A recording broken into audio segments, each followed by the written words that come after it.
하이델베르그 교리문답 43문입니다. 그리스도께서 십자가에서 들이신 제사와 죽으심에서 우리는 또 어떤 유익을 받습니까? 답. 그의 공효로 우리의 옛사람이 그와 함께 십자가에 못 박히고 죽고 장사되어 육체의 악한 정욕들이 더 이상 우리를 지배하지 못하게 되며 우리 자신을 감사의 제사로 그에게 드리게 되는 유익을 받습니다. 지금까지 사도신경의 가장 중요한 칭의, 이신칭의와 관련된 세 가지 중요한 고백을 소개해 왔습니다.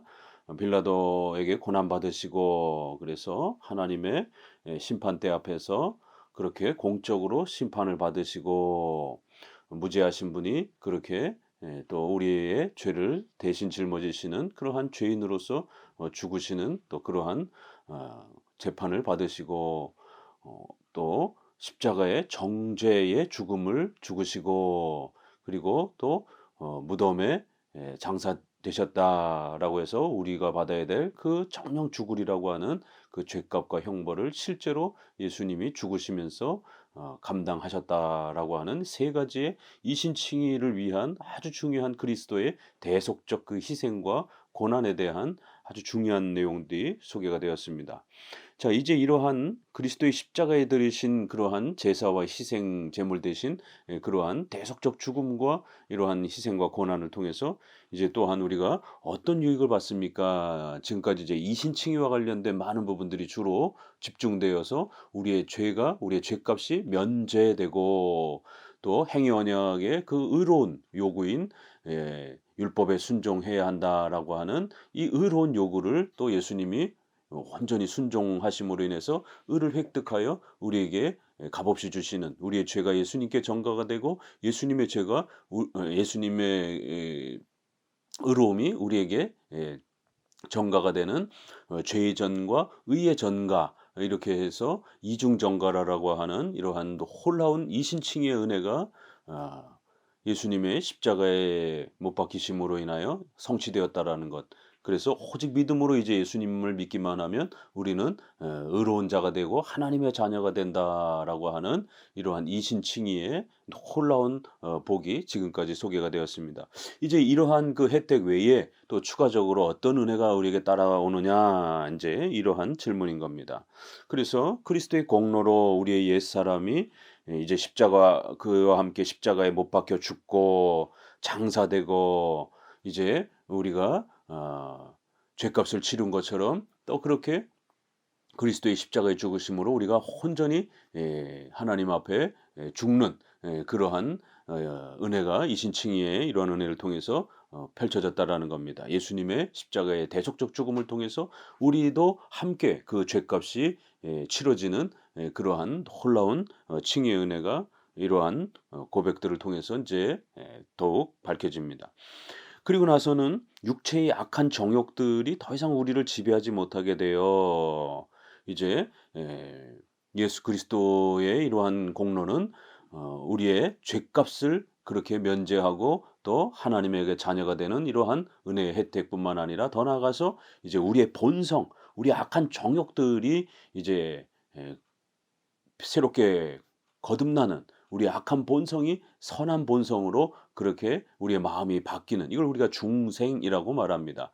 그래서 중생의 이러한 거듭남의 이러한 은혜를 통해서 우리 성도들은 칭의의 은혜뿐만 아니라 더 나아가서는 성화의 이러한 또 거룩함의 성장과 또 열매들을 우리가 얻게 된다라는 것입니다.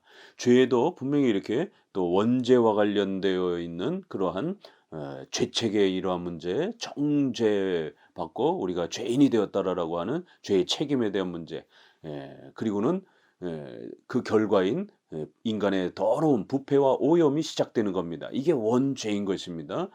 그랬을 때에 이렇게 죄책과 관련된 정죄와 관련된 이러한 칭의의 복도 주어지지만 또 실제적으로 우리 몸과 마음이 더러워져 있는 그러한 또 이러한 우리의 실제적인 이러한 부패와 오염을 또 성화의 은혜를 통해서 우리를 새롭게 해 주시는 우리 악한 본성과 몸과 영혼의 더러움과 부패들이 또 성화의 이러한 은혜를 통해서 평생토록 또 새로워진다라는 것입니다.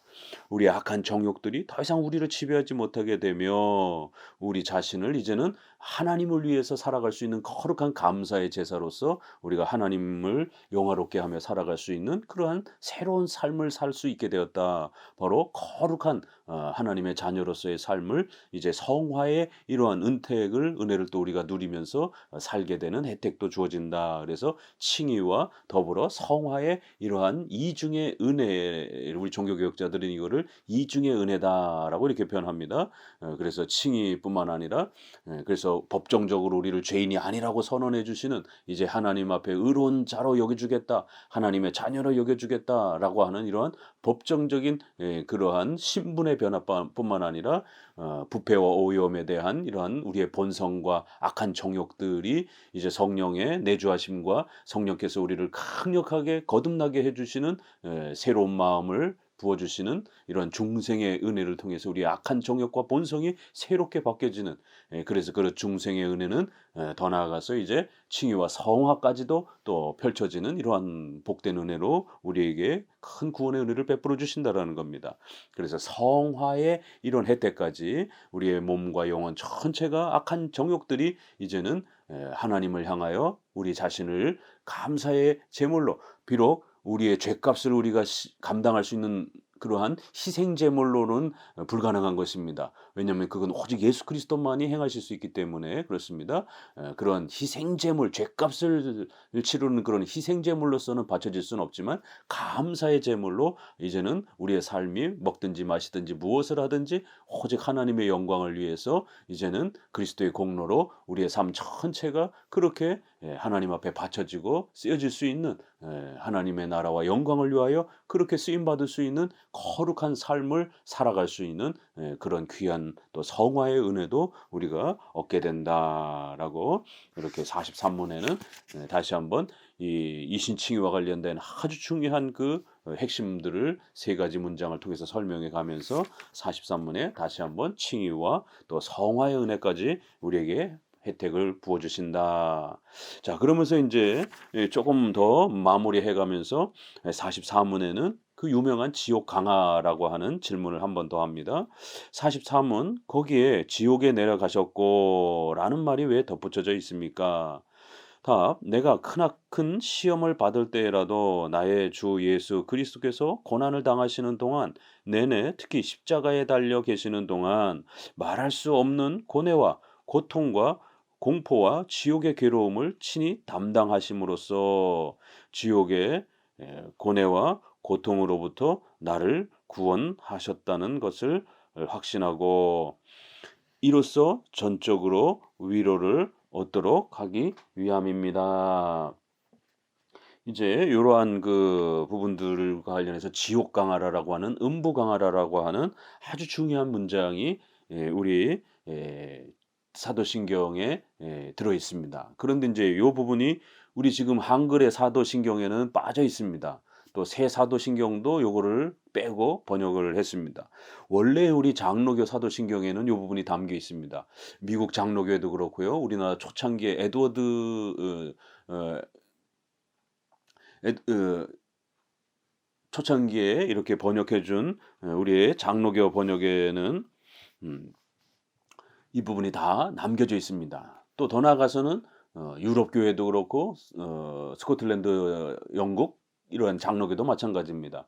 우리가 잘 아는 것처럼 이렇게 하이델베르그 교리문답에도 남아 있고요. 또 소유리문답에도 이 부분이 설명되어져 있습니다.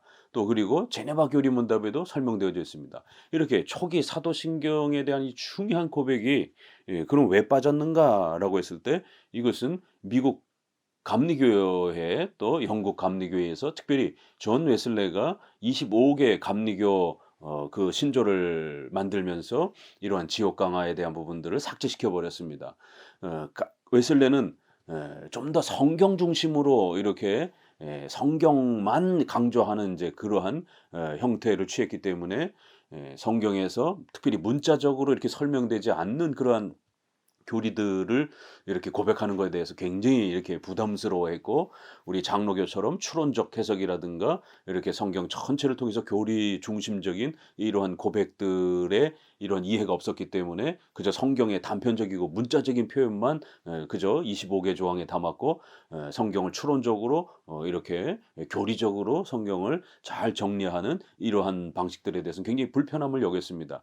그래서 문자적으로 표현되어 있지 않는 이러한 교리적 내용들은 전부 다 삭제를 시켜 버렸습니다.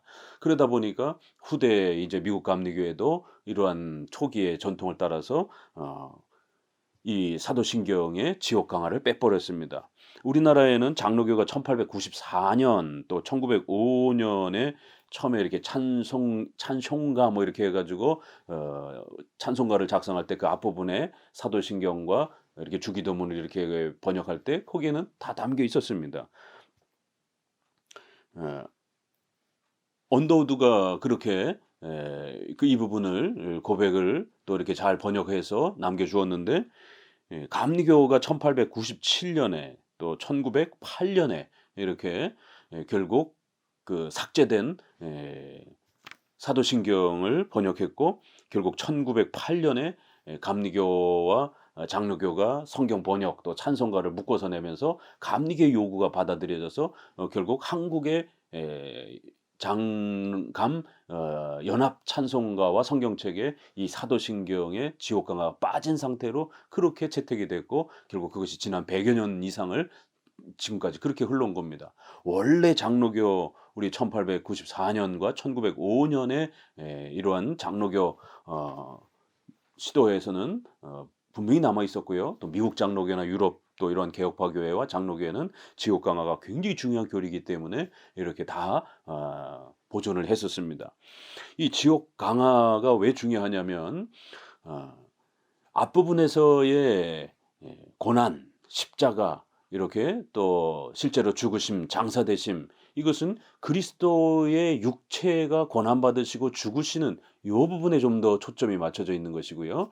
그래서 우리 선조들은 그리스도께서 영원히 고통받으신 것까지 좀 더 이 부분을 충분하게 설명하기 위해서 몸과 영혼 전체가 우리를 위한 대속적 희생과 고난과 죽음으로 그렇게 희생 제물이 되셨다라는 걸 강조하기 위해서 한 번 더 지옥 강화라고 하는 이러한 부분들을 영혼이 극심하게 지옥의 고통을 맛보셨다. 육체가 이러한 하나님 앞에 정죄와 지옥의 고통을 맛보신 것뿐만 아니라 그의 영혼까지도 지옥의 고통을 맛보셨다라고 이렇게 해서 뒷부분에다가 지옥에 내려가시고라고 하는 부분을 함께 고백해 준 것입니다. 그렇게 해서 이신칭의가 아주 놀랍게 완성이 됐던 것입니다. 이 지옥 강화가 빠져버리게 되면 이신칭의의 이러한 중요한 그 핵심 개념들이 20-30%또 빠져버리게 되는 것입니다.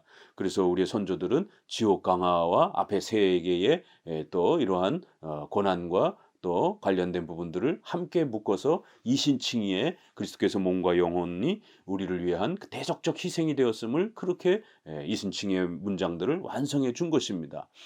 그렇기 때문에 혹시라도 장사 지냄이 이미 그 앞에 있으면 장사 되심이 이렇게 그 앞에 지옥 강화가 있어야 되는 거 아닌가 순서적으로 죽기 전에 예수님이 그 지옥과 같은 고통을 맛보셨으면 실제로 죽으시기 전에 지옥과 같은 고통을 겪으시는 이 고난의 장면이 있어야 되고 그리고 나서 죽어야 되는 거 아닌가 이제 이런 오해의 질문을 합니다. 그러나 사도신경이 좀 더 논리적으로 고민했던 것은 그런 순서보다는 몸과 영혼 요렇게 구별을 해서 좀 더 하이라이트가 되는 좀더 대속적 희생에 아주 중심이 되는 부분은 뒷문장으로 빼어서 세계의 그러한 고난받으심, 육체의 고난받으심에 집중해서 그렇게 표현하고 마지막에는 그의 영혼까지도 지옥의 이러한 엄청난 고통에 하나님 앞에 정죄받으시는 이러한 우리 대신 심판받으시는 우리 대신 죗값을 치르시는 이런 엄청난 고통을 그의 영혼이 온전히 감당하셨다. 이런 논리적 이러한 그 표현의 고백이지 시간적 순서로 그렇게 배열한 게 아닙니다. 자, 그러면 이제 이 지옥 강화와 관련해서 여기도 말할 수 없는 고뇌와 고통과 공포와 지옥의 괴로움을 친히 담당하심으로써 지옥의 고뇌와 고통으로부터 우리를 구원하셨다라는 것을 더욱 명확하게 가르쳐 주는 교리입니다. 이렇게 자 그러면 이제 우리가 이 지옥 강화와 관련해서 각 교파가 이 지옥 강화를 어떻게 해석하는가에 대한 좀 논의가 역사 속에 많이 발생이 됐습니다. 그래서 대략 우리가 몇 가지 정리를 해 보게 되면요. 어 실제로 지옥에 가셨다라고 이렇게 생각하는, 문자적으로 지옥에 가셨다라고 하는 개념으로 해석하는 입장들이 대부분입니다. 로마 가톨릭은 연옥 사상을 가르치기 때문에 연옥에 가서 두 번째 전도의 기회를 주기 위해서 "연옥에 가서 전도하셨다." 이런 개념으로 이렇게 해석을 합니다. 이거는 비성경적인 구원관이 되죠. 이 땅에서만이 전도의 기회가 있는 거고 연옥은 없는 겁니다.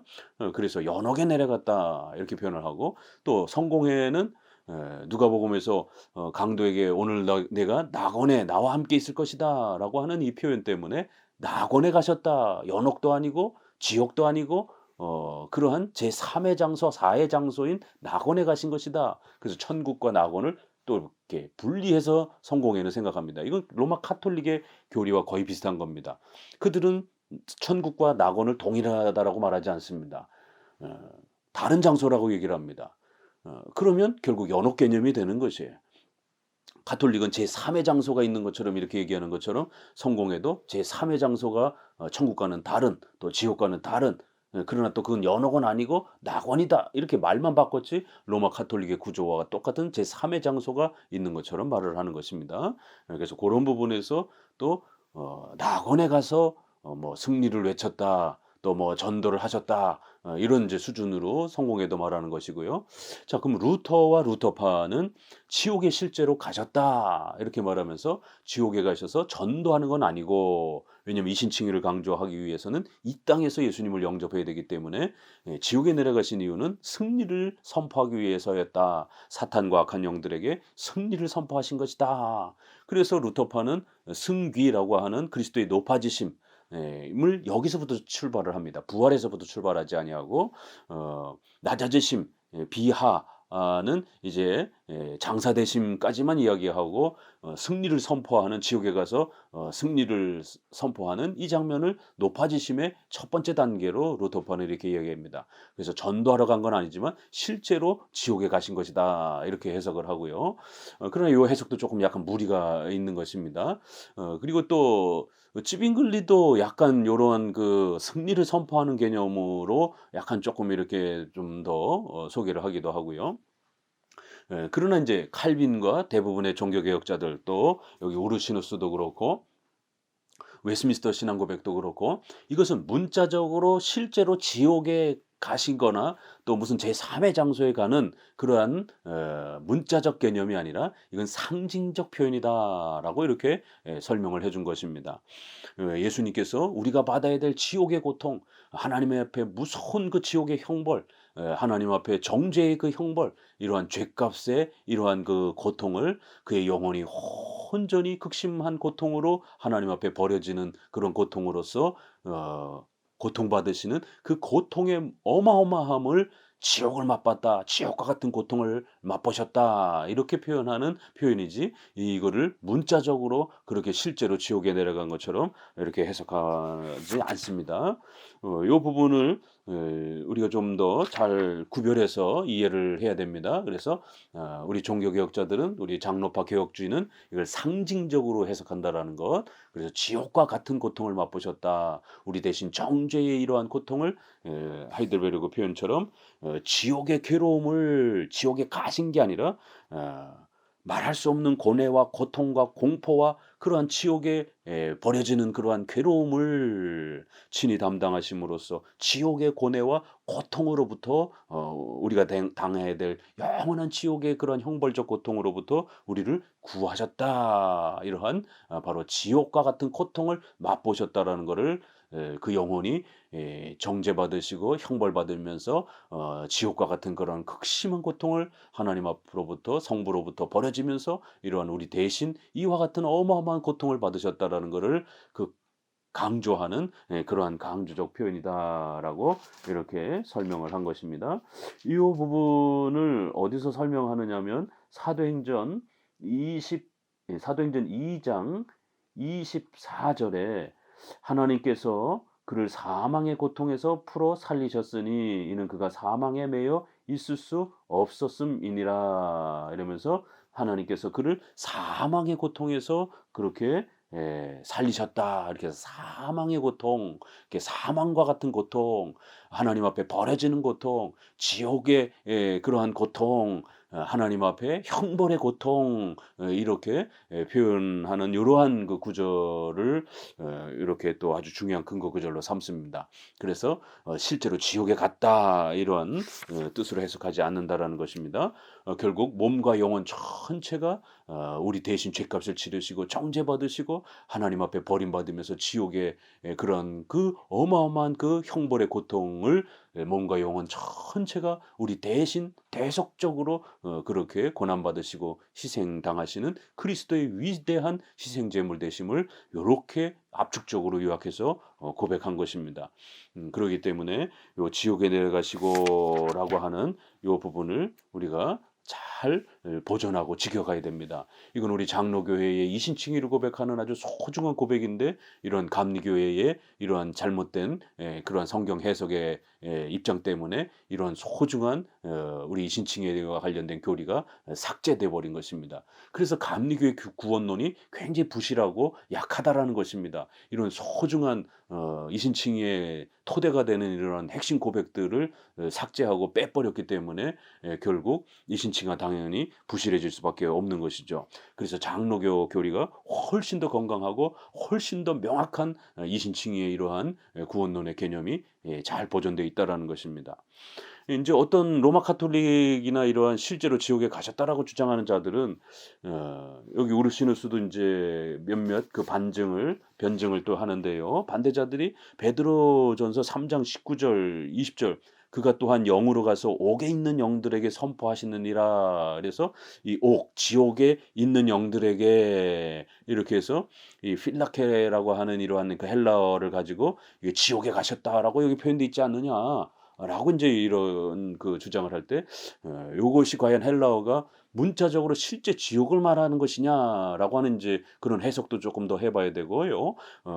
그런 면에서 인제 칼빈은 요런 표현들이 실제적 문자를 그대로 지옥 이런 개념이 아니라 인간의 그러한 죄악된 그러한 사망과 이러한 그 인간이 하나님 앞에 버림받은 그런 비참한 그러한 정죄의 상태를 이렇게 또 표현할 수 있는 것이지 이게 실제로 장소의 지옥을 꼭 이렇게 표현하는 것은 아니다라고 해석하기도 하고요. 반증하기도 하고요. 또 우르시누스처럼 이것은 앞에 이 또 뒤에 20 절에 따라 붙는 것처럼 그들은 전에 노아의 날 방주를 준비할 동안 하나님이 오래 참고 기다리실 때에 복종하지 않았던 자들이다. 그들이 어떤 사람들이냐면 구약에 바로 그렇게 노아의 날 그 시절에 불순종했던 자들이라는 거예요. 그래서 예수님이 역시 구약에도 존재하셨기 때문에 신성으로 중보 사역을 하셨기 때문에 그들에게도 분명히 복음을 전했는데 그들이 결국 예수님을 부정하고 복음을 받아들이지 않았다라는 거예요. 바로 그들은 노아의 날 방주할 동안에 전도의 기회가 있었지만 그의 오래 참으심을 전도의 기회를 걷어차고 외면하고 복종하지 않은 불순종한 그래서 지금 지옥에 떨어져 있는 그 굳이 이 옥을 지옥이라고 우리가 문자 그대로 해석 만약에 한다 할지라도 이 영혼들은 지금 지옥에 있는 그 영혼들이다. 그래서 어 예수님이 지금 지옥에 가서 전도한다 이런 개념이 아니라 그 과거에 그렇게 그리스도께서 그런 악한 그러한 그 자들 불순종했던 그러한 자들에게 복음을 전했음에도 불구하고 그들이 복음을 전하지 않았다. 복음을 받아들이지 않았다. 이러한 그 개념으로 그가 또한 영으로 신성으로 노아의 그 시절에 그렇게 지옥에 있는 영들에게 불신자들로서 사망의 고통을 겪고 있는 비참한 죄인이 된 그러한 영들에게 선포하셨다라는 것이에요. 그러나 그들이 불신앙을 저질렀고 그렇게 예수님을 외면했다라는 거예요. 그리고 이제 그들은 지금 저 영원한 지옥에 떨어져 있다라는 것이에요. 지금 예수님이 지옥으로 가서 전도하신다 이런 개념이 아니라 그들은 노아 시절에 그렇게 예수님이 영으로 신성으로 그 불신자들을 초대하기 위해서 전도로 초대하기 위해서 그렇게 그들에게 가서 그들이 살아 있을 동안에 그들에게 가서 복음을 전했다. 이런 뜻인 것입니다. 이렇게 우리 종교개혁자들은 해석해 온 것입니다. 그래서 그들이 살아 있는 동안 그렇게 지옥의 고통을 맛보는 비참한 죄인들에게 복음을 전했는데 그들이 받아들이지 않았다. 그리고 그들은 인제 지옥에 떨어졌다. 인제 이렇게 얼마든지 해석할 수 있는 것입니다. 그리고 베드로전서 4장 6 절과 관련해서도 "죽은 자들에게도 복음이 전파되었으니." 이 표현도 지금 예수님이 지옥에 가서 또 여전히 전도하신다. 이런 뜻이 아니라는 것입니다. 로마 가톨릭과 이러한 또 성공회는 지금도 여전히 예수님이 그렇게 지옥에 내려가서 전도하신다. 이렇게 해석하지만 우리는 그런 개념이 아니라 여기다 약간 그 의미를 집어넣으면은 충분히 해석이 됩니다. 이미 죽은 자들에게도 예전에 복음이 전파되었다. 요렇게 살을 살짝 붙여보면 그 의미가 무슨 의미인지 충분히 이해가 되는 겁니다. 이미 죽은 자들, 그들이 살아서 예수 그리스도를 받아들였던 바로 그런 자들 이런 뜻이지 지금 죽은 자들에게 복음이 전파된다. 이러한 현재적 개념의 개념이 아닌 것입니다. 이미 과거에 그들이 살아 생전에 예전에 살아 있을 때에 예수 그리스도를 영접한 복음을 받아들인 바로 그들에게도 죽은 자들에게도 그렇게 복음이라고 하는 이 단어도 그렇게 전파되다라고 하는 유앙 겔리온이라고 하는 이제 이러한 그 단어를 쓸 때에 이것이 꼭 전도의 그런 그 개념으로 이렇게 표현하지 않고요. 요런 부분들은 우리가 그러한 은혜의 풍성함들을 또 이렇게 표현할 때에 또 이렇게 즐겨 쓰기도 합니다. 예. 그러니까 이것은 복음이 이미 죽은 자들에게 그들은 예전에 이미 예수님을 영접하고 죽은 자들이라는 거예요. 이거 천상에 있는 그러한 성도들을 이렇게 표현하는 겁니다. 그래서 그들은 이제 예 이미 죽은 자들에게도 복음이 전파되었다라고 했을 때는 그렇게 얼마든지 예수님 믿기 전에 그들이 복음을 이미 믿고 그러한 죽은 자들에게 그들이 살아있는 동안에 복음이 전파되어졌었고 그렇지만 지금은 천상에 있고 이렇게 해석할 수도 있는 것이고 또 이미 이 죽은 자들에게도 그들에게는 복음이라고 하는 꼭 전도와 관련된 그런 복음 이런 개념뿐만 아니라 복음이라는 단어는 굉장히 이렇게 넓게 쓰입니다. 그래서 칭의와 관련해서 전도적 관점으로도 쓰지만 성화와 관련된 영화와 관련된 그러한 형태로 복된 소식 또 그다음에 전파되었다라고 했을 때에 이제 요런 부분들이 헬라어에서 전문적으로 좀 이렇게 또 쓰는 단어들을 구별해서 결국 그 천상에 있는 성도들에게 아주 기쁜 소식으로 풍성한 하나님의 은혜가 그렇게 가득 주어질 것이다. 이렇게 죽은 자들에게도라고 하는 부분에서 뒷부분을 조금 바꾸면 돼요. 죽은 자들에게도 그러한 복음의 혜택과 은혜들이 영화의 이러한 풍성한 단계들이 그들에게 충분히 지금 그렇게 주어지고 있다라는 것이에요. 그러니까 너희 살아있는 성도들도 그 천상에 있는 성도들을 바라보면서 열심히 인내하면서 이 땅의 고난을 참고 이기자라는 거예요. 이게 다 고난과 관련된 그 본문에 고난받는 성도들을 핍박받는 성도들을 잘 참고 견뎌라 이런 말을 하기 위해서 이런 조금 난해 구절 해석하기 조금 어려운 구절들을 이렇게 추가 설명한 겁니다. 이런 큰 흐름에서 해석을 해야지 느닷없이 갑자기 예수님이 지옥에 갔다 왔다. 왜 갔다 오는가? 이 문맥의 흐름은 전혀 그런 내용이 아닌 것입니다. 그래서 얼마든지 이런 부분에 있어서 베드로전서 3 장이나 베드로전서 4장 이런 부분들이 조금 혼동할 수 있는 그런 좀 뉘앙스가 있지만 이것도 문맥 아래서 우리가 충분히 해석할 수 있는 것입니다. 자 그렇다면 그리스도께서 지옥에 내려가셨다는 것은 무슨 의미인가? 우르시누스도 이렇게 설명합니다. 이는 버림받은 자들이 현세와 내세에서 당하는 극한 고통과 고뇌를 그리스도께서 그의 영혼으로 친히 당하셨음을 의미한다. 또한 그리스도께서 그의 고난의 전 과정에서 크고도 극심한 치욕을 당하셨음을 의미한다. 이렇게 해서 그가 몸으로만 아니라 영혼으로도 고난받고 당하신 것을 이렇게 표현하는 것이다. 지옥에 내려가셨다라는 조목이 이 항목이 그리스도의 장사되심 다음에 이렇게 이어지는데 그것은 그 일이 장사되심 이후에 일어났다라는 시간적 개념이 아니라 그것이 그의 고난과 죽으심과 장사되심에 관한 그 앞의 내용을 해명해 주 설명해 주는 것이기 때문이다. 곧 그가 육체로만 고난 당한 것이 아니며 그가 육체적인 죽음을 죽으신 것만도 아니고 또한 그저 장사되신 것만도 아니며 영혼으로도 불신자가 영원히 당하게 될 그런 가장 극심한 고통과 지옥의 고뇌를 당하셨음을 설명해 주는 것이다. 사도신경의 순서에 따르면 그리스도의 고난이 가장 주된 부분이요 또 가장 극심한 부분이 가장 나중에 이렇게 진술되면서 더 그 강조점을 해준 것이다. 이렇게 표현하고 있습니다. 지옥에 내려가시고 바로 이신칭의를 완성하는 가장 중요한 문장이라는 것을 꼭 명심하시기 바랍니다. 감사합니다.